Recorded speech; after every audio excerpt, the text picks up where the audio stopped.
Hi, this is Saloni Batra and you are watching me on Awesome TV. All over the social media by the name of Animal Ki Behan, Animal Ki Sister. How does it make you feel?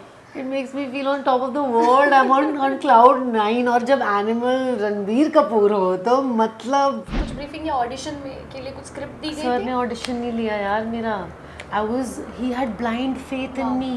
आपका reaction क्या था जब आपको call आया? ये क्या मेरे साथ एक्चुअली में हो रहा है? क्या मेरे सपने सच में पूरे होना शुरू हो गए? क्योंकि ये शुरुआत है. ऑफ स्क्रीन कैसे है रणबीर? एक ऑरा होता है बिल्कुल, क्योंकि बिल्कुल. इतने सुपरस्टारडम से आ रहे हैं, पर वैसा बिल्कुल भी नहीं था. अनिल Screen कपूर की also. भी एनर्जी काफी अलग है. इस अनिल कपूर Vibrant है. सर इज अ बडी यार, वो फ्रेंड है सबके. वो इतने यंग है अपने सब में. इतना वॉयलेंस आप देख पाई? वो जो गला काटने वाला सीन था I उसमें couldn't मैंने see that. मैंने भी आंखें ऐसे बंद कर ली लिया थी. वो मैं मिले थोड़ा सा ओवरवेलमिंग था. Hello, hi, and welcome to Bollywood Gupshup with Pooja Nawathe. And today I'm in conversation with Saloni Batra, who is garnering a lot of praises and appreciation post the release of her film Animal. Firstly, congratulations. Thank you so much. Thank you for having me. How are you feeling? Have you processed the feeling of being part of a blockbuster film? Actually, honestly, I'm processing it every single day because every day there are numbers are increasing, love is pouring in, people are messaging, people are commenting on social media and everything. So every day I have to pinch myself to make myself realize that this is reality and my dreams are finally coming true. So yeah, I feel very lucky. You know, we can see you all over the social media by the name of Animal Ki Behan, Animal Ki Sister. How does it make you feel? It makes me feel on top of the world. I'm on cloud 9 और जब animal Ranbir Kapoor हो तो मतलब वो tag तो आना, मतलब मैंने तो बस प्रे किया था इस मोमेंट के लिए और ये फाइनली हो गया है. मतलब मुझे since I started acting I wanted to act romance Ranbir Kapoor, but now I am playing his sister. Yeah, I have a question for you regarding the same.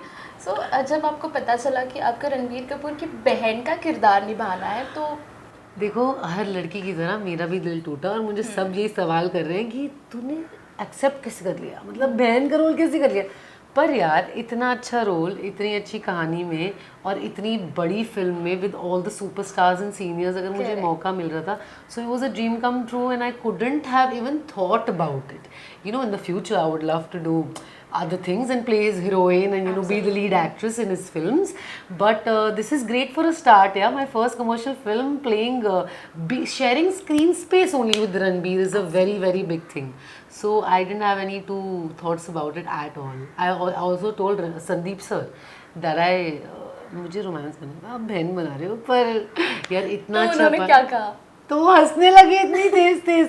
तो मुझे कहते हैं हाँ कोई नहीं, इसमें भाई बहन में इंटीमेसी है, अभी तू वही एंजॉय कर ले. मैंने कहा हाँ बिल्कुल सर. तो पार्टी इतना अच्छा लिखा था, जब मैंने पढ़ा भी तो मुझे बहुत मज़ा आया. And as an artist, as an actor, as a performer, there was so many challenges and so layered the character was that I just wanted to do it. But how did you back this character और आपको क्या briefing दी गई थी?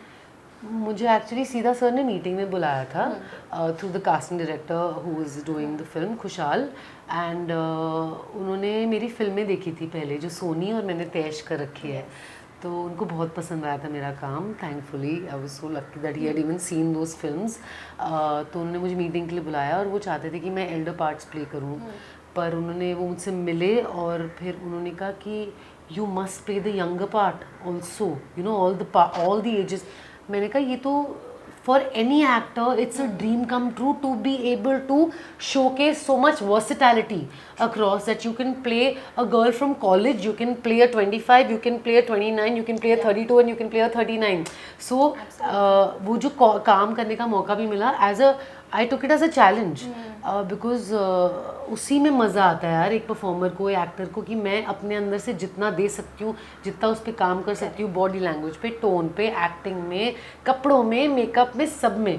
तो it was a beautiful part that I bagged and I'm thankful to the universe for that. और briefing क्या दी गई थी आपके स्पेसिफिकली कि रणवीर की बहन का किरदार है और उसके क्या कुछ लेयर्स होंगे? कुछ ब्रीफिंग या ऑडिशन में के लिए कुछ स्क्रिप्ट दी गई थी? सर ने ऑडिशन नहीं लिया यार मेरा. He had blind faith in me. After seeing my work, he just called me for a meeting. I think he just wanted to see how I am as a person and what is the kind of meeting he had. He had 2-3 people in mind, Correct, 2-3 girls in correct. mind for the role. But thankfully he finalized me just after meeting me. Meeting के 2 दिन बाद मुझे call आ गया कि you are finalized for the part. And उसके बाद उन्होंने मुझे लेयर्स समझाई कि इसके फैमिली में ऐसा होता है, फादर के साथ ये कनेक्शन है, ब्रदर के साथ ये है, छोटी बहन के साथ ये है, पति के साथ ये है. तो काफ़ी लेयरिंग थी, उन्होंने मुझे समझाया and then we just kept rehearsing and working on it. आपका रिएक्शन क्या था जब आपको कॉल आया? मैं तो बिलीव नहीं कर पाई यार. सबसे पहले तो मेरा दिल एकदम ऐसे बैठ गया कि ये क्या मेरे साथ एक्चुअली में हो रहा है, क्या मेरे सपने सच में पूरे होना शुरू हो गए, क्योंकि ये शुरुआत है. तो पूरे होना शुरू हो गए. एक ही स्टेप बड़ा मुझे मिल रहा है, इतनी बड़ी अपॉर्चुनिटी मिल रही है जिसका मुझे इतने टाइम से इंतज़ार था कि आप, क्योंकि as being where we are, we want to reach the audience as much as we can, right? Correct. So to be a part of such a big project was just like dream like. And सबसे पहले मैंने papa mummy को call किया और मैंने उनको बताया and they were also teary eyed. My father was started crying. He's so sensitive, just like me. हम दोनों फोन पे रो रहे थे कि पापा ये हो रहा है, वहाँ से पापा भी रो रहे हैं, मैं भी रो रही हूँ. So sweet. बट अब मूवी देखने के बाद उनका फीडबैक क्या है आपके लिए? उनको बहुत पसंद आई, उनको सब बहुत पसंद आया, उनको फिल्म बहुत पसंद आई. वो बहुत ओवरवेल्म थे, मुझे फ़ोन करके कह रहे हैं हम इतने ओवरवेल्म थे, हम इतने खुश थे कि हमें फिर से फिल्म देखनी है, to experience it again and to see you on the big screen again. It's such a big deal for them that They must be so proud of you. yeah, they are very proud. They're literally, they call me every day and I thank them because उन्होंने they have really been there for me in every moment. पहले वो थे कि नहीं acting कैसे करोगे, तुम्हारी तो कोई बैकिंग नहीं है, ये नहीं है, वो नहीं, किसी को जानते नहीं हो, तुम्हें कुछ पता नहीं है इंडस्ट्री के बारे में. पर उन्होंने मेरा पूरा साथ दिया यार, whether it's emotionally, financially, whether anything, everything, they were there with me. They are my biggest strengths. And I really believe in the fact that family does come first here, because for me also family comes first. बिल्कुल बिल्कुल. Did you go through any workshop? How do you process? How do you step into the skin of the character? We had a lot of rehearsals. We had a lot of readings actually, and look tests. Okay. So look tests अलग थे Okay. कि हमने हर as के look test को crack किया कि बचपन में ऐसे दिखेगी, ये कपड़े पहनेगी, फिर उसका बॉडी लैंग्वेज क्या होगा, टोन क्या होगा, उस टाइम भाई के साथ क्या रिलेशनशिप है, when she's in college उस टाइम क्या रिलेशनशिप है, फिर जब उसकी शादी हो जाती है in the 60th birthday उस टाइम भाई के साथ क्या कमरादरी है, क्या रिलेशनशिप है, तो वो सीन में आना चाहिए. तो उस सब पे बैक स्टोरी के हिसाब से सब हमने काम किया, रीडिंग्स करी. अनिल सर थे, रणबीर था, everybody, the whole family was there for quite a few days. We used to go to office every day and her look test के बाद हमारी फ़ोटो शूट होती थी, बिकॉज सर को कैमरा पे देखना था कि हम लुक अचीव कर पा रहे हैं कि नहीं. So for Ranbir also, for every this thing, he is really worked hard on every look. Similarly for all the characters. And Ranbir is considered to be one of the best actors in our country. How was it to share screen space with him? It was very much dream like. I am telling you, ये मैंने सिर्फ सपनों में देखा था और मेरे सपने मेरे सामने आ रहे थे. और पहले दिन मुझे पिंच करना पड़ रहा था अपने आप को कि ये रियलिटी है, now you should accept your reality and just go for the kill, because यही मौका है दिखाने का कि आप what can you bring to the table. तो ओवरवेलम आप फील करते हो, नर्वस फील करते हो, आपको बटरफ्लाइज होती है स्टमक में क्योंकि सीनियर्स हो रहे हैं. Intimidating लगा था? यार इंटिमिडेटिंग उनके आने से पहले लगा. Okay. पर वो जैसे आए, he is such a humble and down to earth and so grounded. He so he made me feel like a friend. I didn't even feel like I was meeting him for the first time. We were having conversations, we were talking, and then Like random subjects. Yeah, we were talking about shows कि क्या shows आपको पसंद है, what have you watched recently. He asked me what else have you done, आपका काम क्या आ रहा है, have you done other things, and since how long have you been here, where do you stay, this and that. I asked him about Raha. He was so excited. He was Did he show you the photo? I saw the photo. Wow. मैंने अपने सारे friends को बताया मैंने राहा की photo देख ली. सबने कहा यार हमें भी देखनी. मैंने कहा अच्छा तुम भी कैसे दिखती है राहा? बहुत प्यारी, दोनों की एकदम परफेक्ट मिक्सचर है, पता है, आलिया और रणबीर की. आया she is really cute, very pretty. तो ऑफ स्क्रीन कैसे है रणबीर? Very humble. मैं कह रही हूँ ना, बहुत ही हार्ड वर्किंग है यार वो. And he is always into the scene. He is मतलब उनको अगर जैसे एक बार सेट पे क्या हुआ था कि लाइनें सर ने चेंज कर दी और एकदम मतलब जैसी चेंज हुई, हमने कहा अच्छा मैं साइड में से कर दी, सर ने कहा देखना अब ये साइड में जाके बैठ जाएगा और लाइन ही पढ़ने लगेगा। तो एकदम like a school student he went in the corner, sat, shut down everything, मतलब अपने में है और बस वो लाइनें पढ़ना रिपीट करते जा रहे हैं, जैसे हम रट्टा नहीं मारते थे बचपन में। मतलब ही सो मच इनटू इट। वो एक बार भी मतलब उनके कोई टैंट्रम्स नहीं है, वो कभी नहीं बोलती कि मैं वैनिटी जा रहा हूँ, मैं ये कर रहा हूँ, मैं वो कर रहा हूँ, मैंने बिल्कुल नहीं देखा। और आप एक्सपेक्ट करते हो कि थोड़े बहुत एक ऑरा होता है क्योंकि इतने सुपर स्टारडम से आ रहे हैं, पर वैसा बिल्कुल भी नहीं था। And it was very easy and breezy to work with everybody. क्या बात है। But apart from Ranbir Kapoor, Rashmika Mandanna, south के बाद अब बॉलीवुड में भी वो कमाल कर रही है, अनिल कपूर जी, बॉबी देओल, इतने एंसेम्बल कास्ट के साथ वो एक्सपीरियंस कैसा था? वो भी बहुत अच्छा था। एज आई सेड कि मेरे को लगा था कि शायद थोड़ा डिस्कम्फर्ट होगा, इंटमिडेट हो जाऊंगी मैं। अनिल सर के साथ भी, रश्मिका भी इतना नाम कमा चुकी है, she is also very big star, but किसी ने भी ऐसा फील नहीं कराया। We were actually like a family on set, हंसी मजाक चलता था। रश्मिका भी काफ़ी स्वीट है, काफ़ी ग्राउंडेड है, very grounded, very positive, very smiling, like she is always exuding love and vibrance. Yeah, and I remember one of the interview she mentioned कि आजकल सही में आप जब अच्छा बिहेव करते हो लोग यकीन नहीं कर पाते। मैं भी फर्स्ट टाइम जब मिली, ये इतनी सीधी इतनी ग्राउंडेड कैसे है? पर वो एक्चुअली है यार, वो एक्चुअली है। वो मेरी मॉम डैड से भी मिले स्क्रीनिंग पे, तो उन्होंने मेरे मम्मी पापा के पैर छू लिए यार। मतलब कौन कहता है, मेरी मॉम डैड भी कह रहे थे कि she is so sweet and so grounded, who does that and you don't expect that ना। But when I think to get there and to be at the top, who you are as a human being really matters. Absolutely. And I feel like सबके performances में भी वो enduring personality निकल के आती है because they are like that off screen also. Anil Kapoor की भी energy काफी अलग है। इस Anil Kapoor sir is a buddy यार, वो फ्रेंड है सबके, वो इतने यंग है अपने सब में। ऐसा लगता ही नहीं है कि इतने सीनियर है, बिल्कुल इतने सालों से हम उनको बचपन से देखते आए हैं, अभी भी वो बचपन वाले अनिल कपूर ही लगते हैं, बिल्कुल लगते भी हैं, लगते हैं मिस्टर इंडिया। अभी गायब हो जाएंगे एकदम से। इतनी एनर्जी उनकी अच्छी सेट पे, उन्होंने भी बहुत ही एट होम फील करवाया। ऐसा लगा ही नहीं कि मैं उनको ये नहीं बोल सकती या ये नहीं बोल सकती, खुद ही आके बात करते थे सामने से कि क्या चल रहा है, आज तुमने हेलो नहीं बोला आके। हम कहते थे कि आप सर काम कर रहे थे तो हम कैसे आपको डिस्टर्ब करते, क्योंकि आप इंटिमिडेटेड तो फील करते हो ना। पर बहुत ही अच्छा था एक्सपीरियंस। बात है sir, looking back at your journey so far, do you consider Animal as the turning point of your career now? I definitely do, because I have done some films which have been critically acclaimed, and they have been on OTT as well, and a lot of people have seen it, and I've gotten a lot of love for those films also.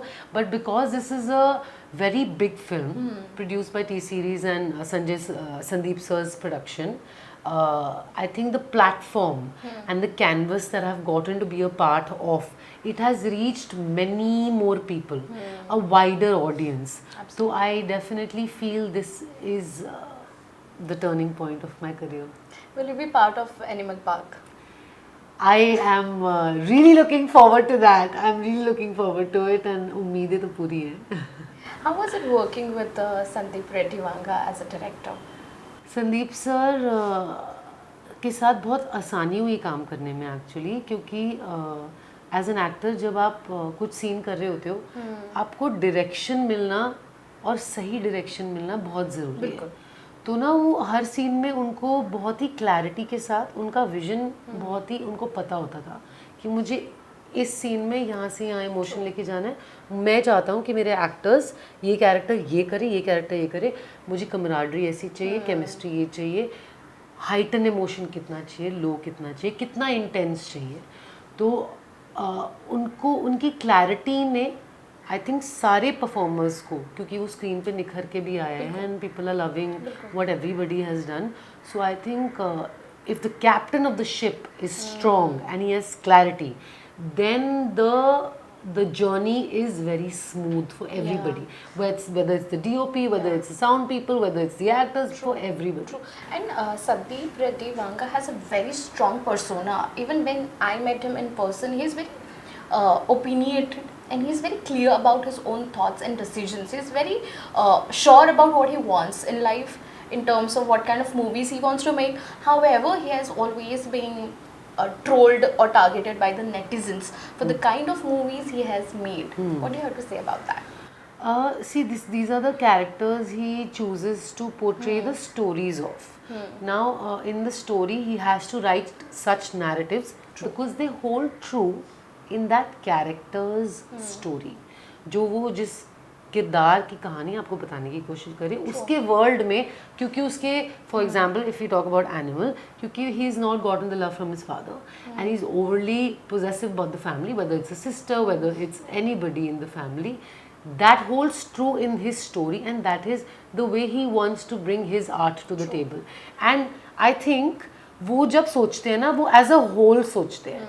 वो एक music का भी सोचते हैं, वो एक emotion का भी सोचते हैं, वो कैरेक्टर का भी सोचते हैं, वो कहानी का भी सोचते हैं, वो सीन का भी सोचते हैं. तो वो एक ओवरऑल डायरेक्टर है जिनको एक कैनवस पे अपनी पेंटिंग करनी है और वो ऑडियंस को एंटरटेन करना चाहते हैं. तो that is what he is doing, and he is doing it very well in his own right. You know what he, the kind of stories he wants to say. And if violence appeals to him as an artist and he wants to make a violent film, and I think he's rightly doing that. So he's picking up the right character for it. He's putting in the right characters around it, and he's weaving the story according to what he wants to bring to the table as an artist. Absolutely. Yeah, and the kind of emotion he wants to evoke in the audience at the end of the day. Talking about your character, Saloni, your character Reet looks like she's compromising in her marriage and she has no way out to get out of that marriage. And we see that, you know, somewhere in India, do you think that women are conditioned that way कि कुछ भी हो जाए पति परमेश्वर होता है और मतलब आप शादी से बाहर नहीं निकल सकते? यार पिछले ज़माने की बात करूँ तो ऐसा होता आया है, पर अभी I think girls and women are getting more independent. They are learning, वो प्रथाओं से बाहर निकल रही हैं. तो आप अगर ये किरदार देखते हैं तो आप ये देखते हैं कि उसका प्यार कितना है कि वो she can't see beyond the family like Ranveer's character also. So that is something to take, but obviously because we are in a different, we're getting more independent as a country, we're developing more, people are getting more educated, women are getting more educated because पहले इतनी education नहीं थी. You know, that's why I said we are conditioned that way कि आप कितनी भी खराबी हो शादी में, चाहे वो physical mental abuse हो, आपको शादी से निकलना नहीं. आज तक मुझे लगता है अगर आप एक रिलेशनशिप में हो, मैंने देखा है और मतलब आसपास देखा है कि जब when you're in love and you've surrendered to your partner, you know, sometimes no matter you're an independent woman, no matter if you're conditioned, no matter what you are, you really cannot look beyond love because you as a human being, let's not see women and men here, let's see a human being, and let's talk about that human beings, when they surrender to love, they cannot look beyond it. And women, frankly, being the more sensitive gender, they tend to surrender more. True. And it's not about conditioning, it's about who they are internally. Conditioning तो खैर हम उसके बारे में बात करते रहे तो वो that's another topic तो you know it's never ending. But आजकल भी relationships में ये होता है कि आप surrender जब कर रहे हो तो you cannot look beyond love, you cannot look beyond your partner till you understand the gravity of the situation you were in. For example, Reet gets to know that this is what the husband was actually doing. So then she does react to the husband, to the brother killing the husband. Yeah. But then she also takes it in, if you see in my character, she also takes it in ki, Yeah. oh my god, that is what he was doing. And I couldn't even see beyond it. Yeah. मतलब मेरा प्यार इतना अंधा था कि मैं देख ही नहीं पाई. You know, that's what happened. And there's this whole debate going on the social media about the misogynistic parts showcased in the film. What do you have to say about that? Again अभी हमने जो बात की थी कि Sandeep sir ने जो एक कैनवस बनाया है, उन्होंने इस कैरेक्टर की कहानी बोलने की कोशिश करी है एक एंटरटेनिंग पैकेज में, जो एक कैरेक्टर ही ऐसा है जो फ्लॉड है. Right. ठीक है, वो आपको पता है वो परफेक्ट नहीं है और इस दुनिया में एक्चुअली कोई परफेक्ट नहीं होता. And when you talk about characters, they are always inspired from real life, but when we put them on camera, when we put them on cinema, और जब हम उनको थिएटर्स में दिखाते हैं तो we take cinematic liberties, we take creative liberties, we want to pierce the audience with that emotion. So you write some scenes which are not reality, but they are fiction, and they hold true to the narrative of the film. Right. Now if we keep debating, then तो मतलब there are tons and tons of films and Right. tons of things. Yeah, जैसे तो Godfather भी patriarchal है और ये भी है और वो भी, मतलब कितनी सारे कितना ही फाइट debate फाइट क्लब है करेंगे। और ये लेकिन यार फिल्मों को अगर आप फिल्मों की तरह देखोगे, लेकिन एज ऑडियंस आपका रिस्पॉन्सिबिलिटी, आपकी रिस्पॉन्सिबिलिटी बनती है पॉइंट आउट करने की कि ये सही है और ये गलत है, उससे सीख लेनी चाहिए, सीख लेनी चाहिए then debating and taking the wrong things from it. You know, ये नहीं मैं कह रही कि आप गोली जाके चलाने लग जाओ, वो तो बिल्कुल गलत है ना. मतलब लॉज में लिखा है, अगर कोर्ट जाओगी तो आप जाओगे ना जेल के पीछे. ऐसा तो हो नहीं सकता कि आपको घूमने देंगे, तो वो गलत है. Right. लेकिन वो सिनेमैटिक लिबर्टी है, तो आप उससे सही चीजें लेके जाइए ना, सीख लीजिए उससे. क्या और अगर वो कोई एंटरटेनमेंट के लिए आपको कुछ दिखाने की कोशिश कर रहे हो, आपको मजा आ रहा है, तो इतना क्रिटिसाइज मत करिए. और एज एन एक्टर मेरा ये भी काम है कि आई बी पार्ट ऑफ दो स्टोरीज, क्योंकि मुझे जो उसमें रश मिलता है, जो मुझे वो फीलिंग आती है, जैसे वो गन सीन में भी, मैं ये नहीं कह रही कि वो रियलिटी में होना चाहिए यार, बिल्कुल नहीं होना चाहिए. आपको डर लग रहा था सेट पे देखते वक्त, या जब आपने मूवी देखा इतना वॉयलेंस आप देख पाई? मैं तो देख पाई, मेरे को तो बड़ा मतलब जनरल फील हुआ. बस वो जो गला काटने वाला सीन था, उसमें मैंने भी ऐसे कर लिया था. वो मेरे लिए थोड़ा सा ओवरवेलमिंग था, पर आई थिंक उन्होंने बड़े अच्छे से वो फाइट सीक्वेंस वो सब भी बनाए, तो वो इतना इमोशन आप में इवोक कर देता है कि at the end you like oh my god. But the point of him was that he wants to make a violent film. I think that is very well achieved according to what he wanted to do. Thank you so much.